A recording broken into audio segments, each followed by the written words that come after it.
Hi everyone, welcome to my program. Today we have invited someone who has gotten a lot of attention. Herbert Chow, the CEO of Chickeeduck.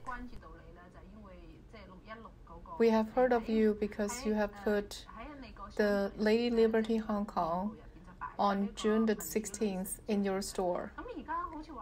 We have heard that maybe you'll have to take it down. Do you know the current status? I haven't been able to talk to my landlord. I have seen the letter online on social media, and they told us my store violated the regulation.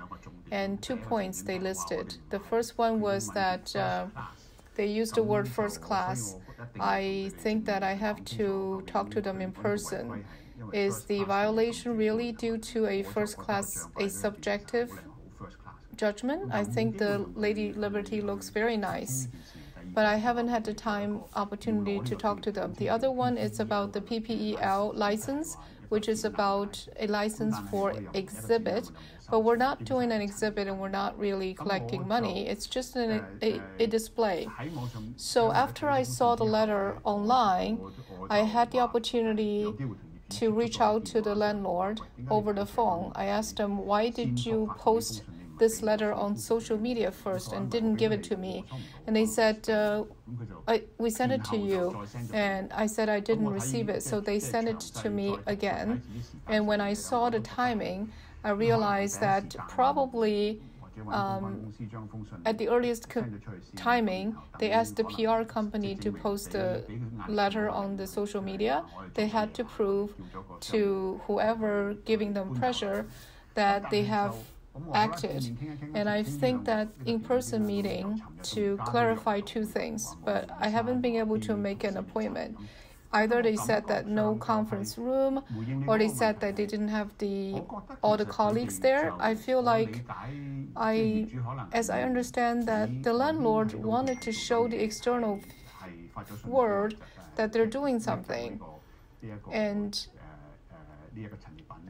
they wanted us to take off the display item, but they didn't really care about it so much, and it's been me chasing them, so it's quite weird.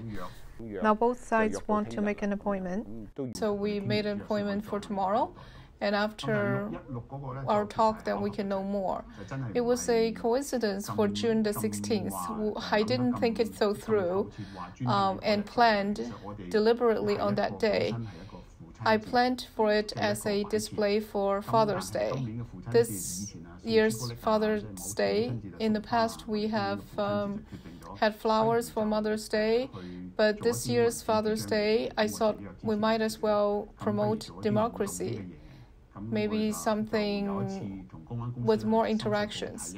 So one time I went to see an exhibit and got to know the group of people who made Lady Liberty, the actual one that was on the mountain and was pushed off the mountain after a day. So they took back the torso and repaired it.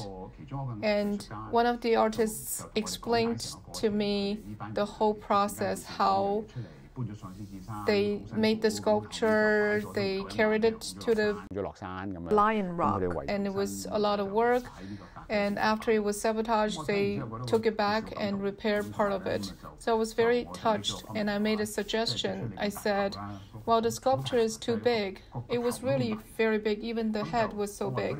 So I said, if your sculpture is smaller, I would be able to display in my store to promote democracy. And they said, no problem, we have a smaller one. So I'm like, show me the picture. Then I saw that the sculpture is about a man size, about 2 meters. So I said, okay, let me try to think of something to promote the message of democracy, and also to be able to interact with kids. My customers mainly are between 4 to 10 years old. So once they enter the store, we have a quiz, 3 choices. Who is this sculpture? First, Mom. Second, Lady Liberty. Third, the current Hong Kong chief executive. no matter what answer they give, we're going to give them a candy. So that was the initial design. I didn't think about June the 16th, and I also didn't expect after 2 days the whole thing turned so political.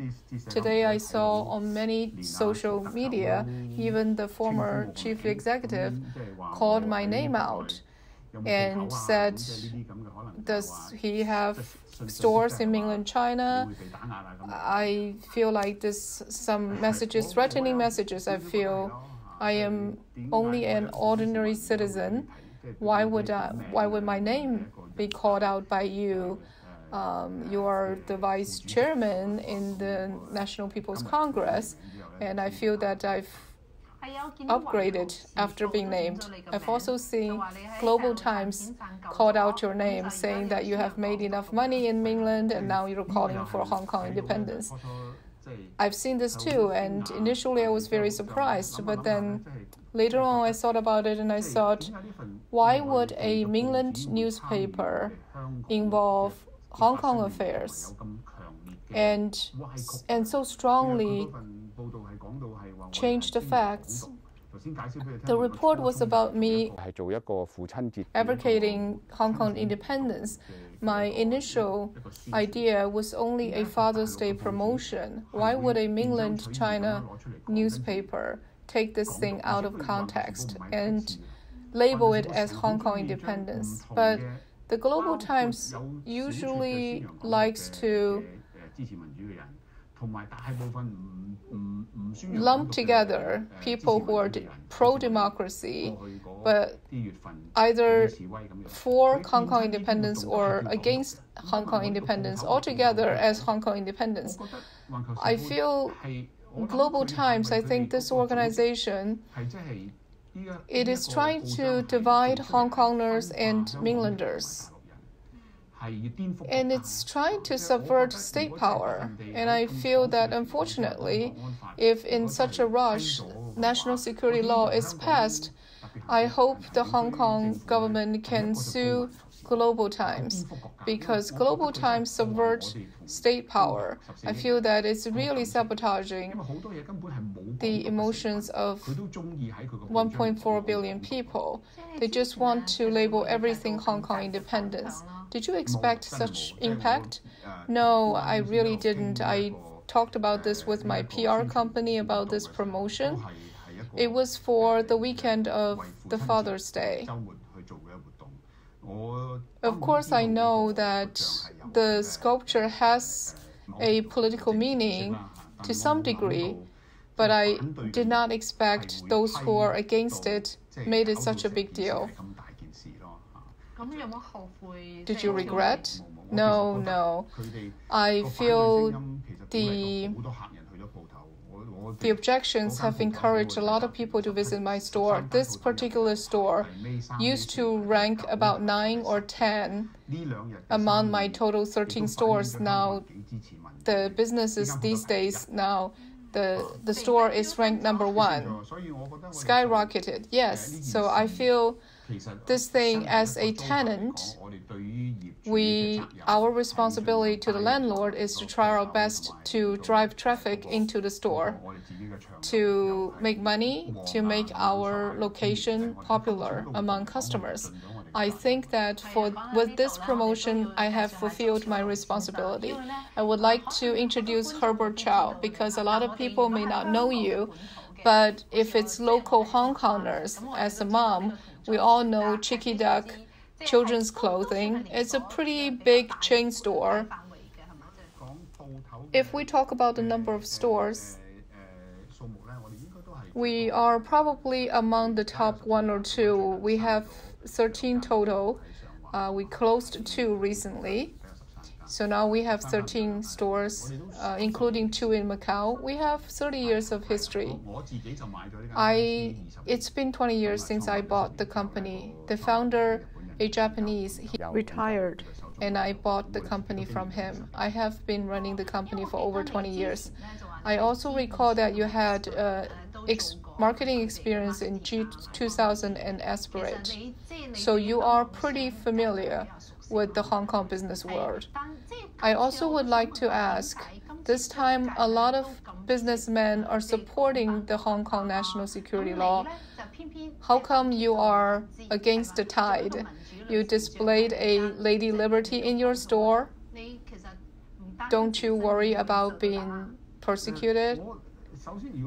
First, if you ask me about my opinion of the national security law, I feel it's very strange that the business world are taking a stance to support the national security law because we have not even seen the details or the general shape of the national security law. We just know that it has a lot of power. It can define some stuff as subverting national power, but without any details.